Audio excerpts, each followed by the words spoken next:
ಎಲ್ರಿಗೂ ನಮಸ್ಕಾರ. ಒಮ್ಮೆ ಒಬ್ಬ ವಿದ್ಯಾರ್ಥಿ ತನ್ನ ಪರೀಕ್ಷೆಯಲ್ಲಿ ಕಡಿಮೆ ಮಾರ್ಕ್ಸ್ಗಳು ಬಂದಿದ್ದಕ್ಕೆ ತುಂಬ ದುಃಖ ಪಡ್ತಾನೆ. ನಾನು ಏನೂ ಮಾಡೋಕ್ಕಾಗಲ್ಲ, ನನ್ನಿಂದ ಯಶಸ್ಸು ಸಾಧ್ಯವಿಲ್ಲ ಅಂತ ಯೋಚಿಸ್ತಾ ಇರ್ತಾನೆ.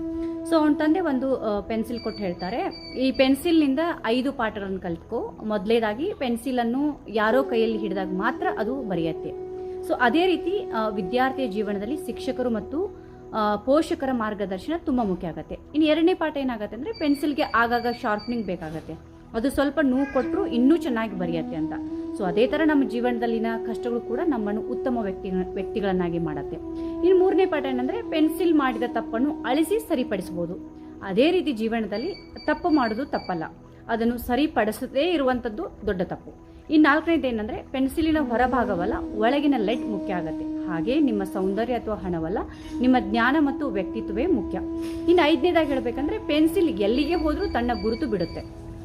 ನೀವು ಕೂಡ ಒಳ್ಳೆಯ ಕೆಲಸಗಳಿಂದ ಸಮಾಜದಲ್ಲಿ ನಿಮ್ಮ ಗುರುತು ಮೂಡಿಸಬೇಕು. ಆ ದಿನ ಆ ವಿದ್ಯಾರ್ಥಿ ಒಂದು ವಿಷಯ ಅರ್ಥ ಮಾಡಿಕೊಂಡು, ನನ್ನ ಅಂಕಗಳು ನನ್ನ ಭವಿಷ್ಯವನ್ನು ನಿರ್ಧರಿಸುವುದಿಲ್ಲ, ನನ್ನ ಪರಿಶ್ರಮವೇ ನನ್ನ ಭವಿಷ್ಯವನ್ನು ನಿರ್ಧರಿಸುತ್ತೆ.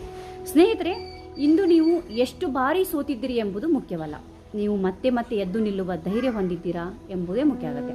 ಸೊ ಗಮನದಲ್ಲಿಟ್ಕೊಳ್ಳಿ, ಇಂದು ನೀವು ಓದುತ್ತಿರುವ 1 ಗಂಟೆ ನಾಳೆ ನಿಮ್ಮ ಜೀವನವನ್ನು ಬದಲಾಯಿಸಬಹುದು. ಸೊ ಕನಸು ಕಾಣಿ, ಕಷ್ಟಪಟ್ಟು ಓದ್ಕೊಳ್ಳಿ, ನಿಮ್ಮ ಮೇಲೆ ನಿಮಗೆ ನಂಬಿಕೆ ಇರಲಿ. ಯಾಕೆಂದರೆ ಇಂದು ಸಾಮಾನ್ಯ ವಿದ್ಯಾರ್ಥಿಗೆ ಕುಳಿತಿರುವ ನೀವು ನಾಳೆ ದೊಡ್ಡ ಅಧಿಕಾರಿ ಆಗ್ಬೋದು, ವಿಜ್ಞಾನಿಗಳಾಗ್ಬೋದು, ಉದ್ಯಮಿಗಳಾಗ್ಬೋದು ಅಥವಾ ನಾಯಕನಾಗ್ಬೋದು.